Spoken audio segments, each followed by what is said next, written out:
Bom, não sei se vocês se lembram, né, dos modificadores de acesso, né, dos últimos vídeos, né, que foi o nosso último conteúdo aí praticamente. A gente viu alguns tipos de modificadores de acesso, né, são eles. O default, o que mais? O public,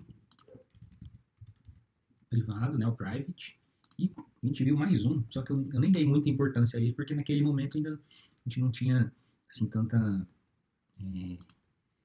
ele não teria tanta importância e não faria tanto sentido pra gente, porque a gente não tinha visto essa situação, né? Que agora vale a pena eu apresentar a vocês, que é o Protected. Esse modificador de acesso, só pra gente relembrar aqui, tá, pessoal? Vamos colocar aqui as coisinhas aqui na frente, deixa eu ver aqui uma cor. Bom, quando eu defino, na verdade, assim, né? Quando eu não defino um modificador de acesso, né? Aqui antes da declaração do meu atributo, ou até mesmo aqui do meu método, né, na classe, quando eu não defino, o Java ele atribui isso aqui como um default. O default ele é acessível a quem faz parte do pacote, né? Todas as classes do pacote. O public permite acesso aos métodos e aos atributos, né? Todas as classes. Ou seja, quaisquer classe, independente se está no mesmo pacote ou não, pode acessar aquele método ou atributo. Certo? O private, como que é mesmo? Acesso somente à classe. Né? Somente a classe pode acessar aquele método, aquele atributo da classe. Quem estiver de fora, né? Vocês viram que nem uma subclasse, nem uma classe filha consegue acessar um determinado método ou até mesmo um atributo da classe mãe. Né? E vice-versa, né? Já o protected, tá? Esse modificador de acesso aqui, o protected, deixa eu circular ele aqui, isso. O protected, ele permite, tá? Anotem bem isso aí. O modificador de acesso protected, ele é similar às suas restrições, né? São similares ao do default, né? Ou seja, do default permite, né, o acesso aos métodos, né? Eu tenho uma classe A, que ela tem alguns métodos e atributos. Esses métodos e atributos da classe A são acessíveis pela própria classe, né, quando eu estou utilizando o default, né, pela própria classe, por outras classes ou subclasses que estejam no mesmo pacote, né, subclasses, né, classes filhas. A diferença do Protected é que ele garante o acesso das subclasses que estiverem em pacotes diferentes. Tá? Então, o que o Protected permite? Acesso dos métodos e atributos pela própria classe, né, por outras classes no mesmo pacote, por subclasses que estiverem no mesmo e também em diferentes pacotes. Tá? Então, essa é a diferença, a principal diferença aí do Protected do default. Tá? Importante aí vocês anotarem isso, né? Sempre terem isso guardado aí, para vocês saberem quando utilizar o que. Beleza? Então, pegando esse atributo teste aqui que está como público, né? Se eu quiser...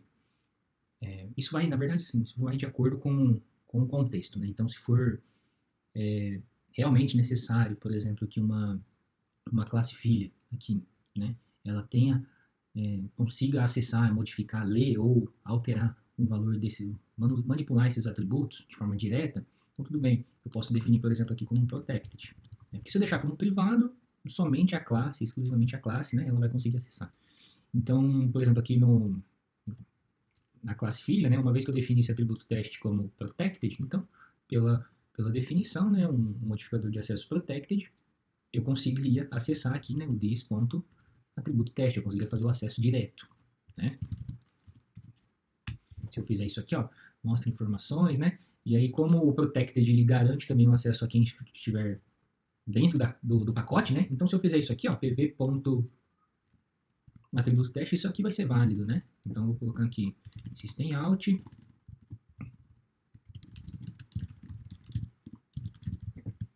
Vamos ver o que vai acontecer. Ó, quando ele chamar mostrar informações, ele vai definir esse valor aqui para 10, né? Então, se tudo correr conforme a gente está pensando, vai dar tudo certo. Vamos ver.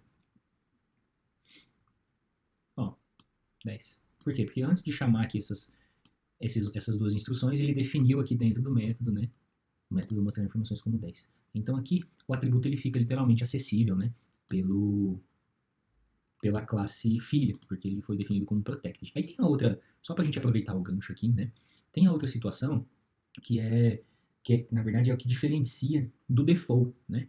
diferencia do default em relação entre o default e o protected, né? Que é o protected, ele também, quando o atributo está definido como protected, se eu tenho uma subclasse, né, uma classe filha que está em outro pacote, então esse atributo ele também estará visível, né, a essa classe. Então vamos colocar aqui, por exemplo, ó, deixa eu ver como que a gente pode fazer aqui. Tá?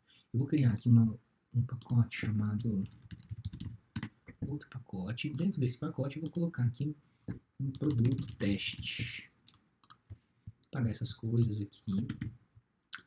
Aí eu vou dizer o seguinte, essa classe ela herda, né, características ali de produto, só que como está em outro pacote, eu preciso adicionar a importação aqui dessa classe, né?